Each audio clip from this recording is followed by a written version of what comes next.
আমরা সবাই সারা জীবন শুধু টাকা আর সম্পদের পিছনে পাগলের মতো ছুটে বেড়াই।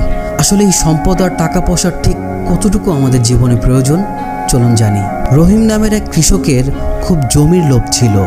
একদিন তাকে বলা হলো সূর্যোদয় থেকে সূর্যাস্ত পর্যন্ত যতটুকু জমি সে হেঁটে প্রদক্ষিণ করে আবার শুরুর জায়গায় ফিরে আসতে পারবে ততটুকু জমি তার হয়ে যাবে। রহিম পরদিন সকালে দৌড়াতে শুরু করলো।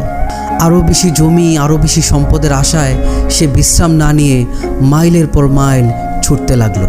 যখন সূর্য ডুবতে শুরু করলো তখন সে বুঝতে পারল তার শুরুর জায়গায় ফেরত যেতে হবে।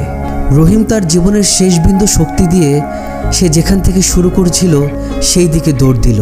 সে তার কাঙ্ক্ষিত গন্তব্যে পৌঁছালো ঠিকই, কিন্তু অতিরিক্ত ক্লান্তির কারণে সে সেইখানে মুখ থুবড়ে পড়ে গেল এবং সেইখানেই মৃত্যুবরণ করলো এবং শেষ পর্যন্ত তাকে সেখানেই কবর দেয়া হলো।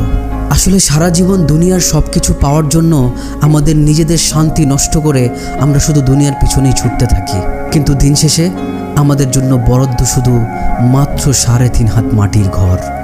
ওখানেই আমাদের শেষ ঠিকানা।